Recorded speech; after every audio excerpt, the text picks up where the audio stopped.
Thank you, Count Corla. Good evening, Minister. I do want to put on the record a very sensitive and emotive issue in relation to the delivery of the home care support services. So, changes to the disability home support packages are causing immense distress and anxiety to many families who avail of these services. One of my constituents contacted me last week, and instead of me telling you, I'm just going to read a portion of what came to me. And I'll refer only to their daughter as Fran. Fran is 31 years old. She is profoundly intellectually disabled. She has refractory epilepsy. When unwell, she can have a seizure every 5 to 10 minutes. And Fran has a very rare skin disorder, epidermal nervous syndrome. Fran has rapid mood changes and sensory overload when changes. Fran is normally good-humoured and happy. She can verbalise with loud shouting sounds when stressed or anxious, but otherwise is unable to express herself and is unable to communicate. COVID has caused Fran's personal routine to go out the window, and for Fran it has resulted in lashing out and major regression in Fran's personality and mood, which in turn makes life very difficult for the family. Fran's full-time carers are her parents, Fran's mum Paula, who was actually awarded last year's Carer of the Year, and the same week that she received that award, of which I was present when she was presented with it, she was diagnosed with kidney cancer. Now, Paula is currently undergoing her treatment, and she also has had a further diagnosis of COPD, cardiac issues and osteoarthritis. But this family are in turmoil, and they already have their hands full, Count Corla.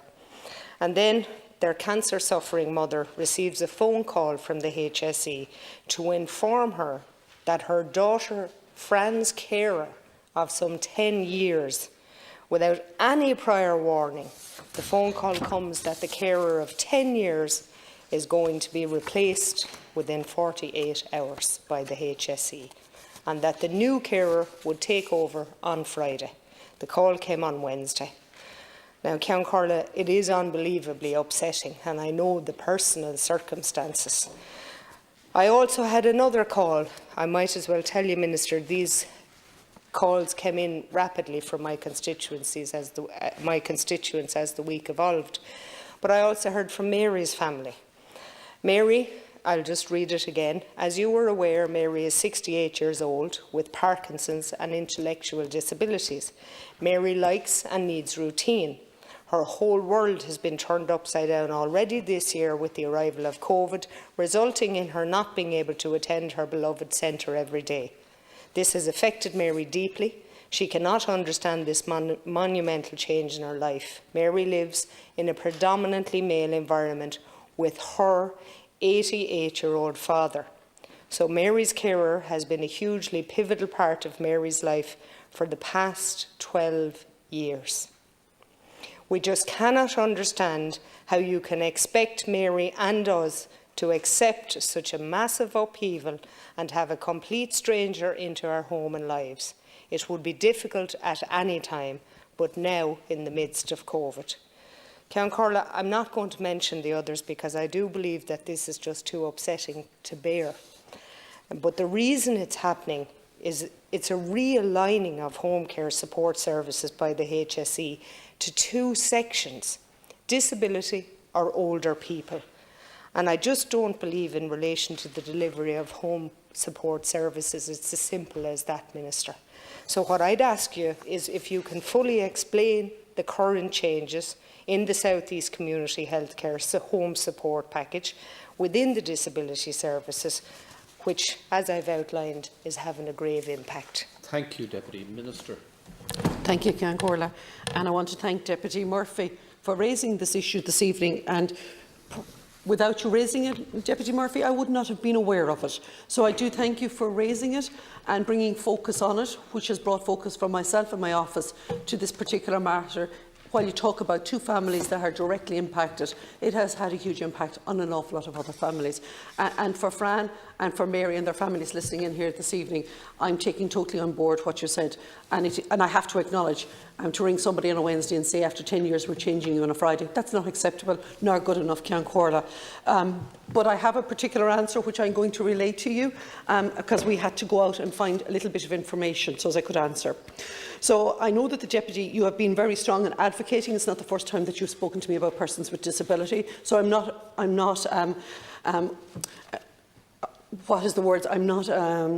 it's not unusual that you would present an issue like this before me this evening. As the Deputy knows, Disabilities is moving from within the Department of Health to a new reconfigured Department of Children, and my hope is that we will ensure a greater focus on disabilities instead of being swamped in other issues in health. The move will allow for clearer pathways to be developed and ensure progress is made. The Oireachtas is well aware that reform of the disability service is ultimately based on the value for money and policy review of the disability services in Ireland, published in 2012. This created the strategies that my department and the HSE are adhering to in the rollout of these reforms. And this has already ensured that more effective services can be delivered to more people, and ensure that greater targeted to give better quality of care to people most in need. That does not say that we can't deliver this in a constructive, empathetic, understanding, informative, communicative way, which from the case that you've presented to me here this evening doesn't appear to have happened. I have been informed by the HSE that following the review of the way they deliver home support services in the South East Community Healthcare, a recommendation was made that all home support staff should be aligned to either disability services, as you have alluded, or to older person services. This decision is to ensure that services have clear governance, management and communication, and is in line with best practice and national guidance. I believe that the HSE has already been in contact with the Deputy in relation to the rep she raised regarding the service user who is affected by this change, and I understand her concerns about this person and the 3 others with profound disabilities and their families who are seeing this long-standing personal assistant change. The HSE has confirmed that they have contacted by phone and letter each of the affected people and their families. Each affected person will continue to have the same level of service, and there will be a transition period which will involve a shadowing of work for the new PA alongside the existing PA, which I think has been progress as opposed to the call that they might have got on the Wednesday to think that there was a change on a Friday. I see you shake your head, so obviously you're going to tell me that mightn't have changed. We are also keen to minimise disruption during this time. However, the HSE has been advised that if the families of the people concerned or the Deputy wish to review the situation, that they can contact the Head of Disabilities for the area. The HSE is committed to working closely with service users and their families and their relationship, and help work towards a further enhancing service of delivery for the benefit of the people. It's just regrettable that they didn't contact the families first before they entered into this process. To think that we are actually going to have a discussion after we've rolled out the process, I think, Ceann Comhairle, is actually very upsetting and very traumatic for people who have been through such a frustrating time at this level to bring about such change. Thank you, Minister. Deputy Thank you, Murphy. Ceann Comhairle. And Minister, thank you for your empathy, because I know you could only feel like I do. And just to say, there was all of that you reiterated to me, but it took a week, and I did make further inroads.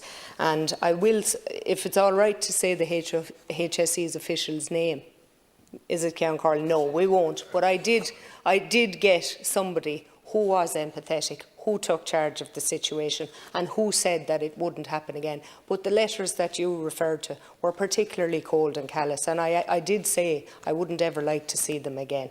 So in that regard, I hope I won't be coming back to you with anything that was laid on my table last week. But I will say, whilst I was researching this, there were significant things that were raised with me from individuals who had great experience, and some were retired, but they're particularly concerned that the HSE is not communicating the skills that are required to the education deliverers.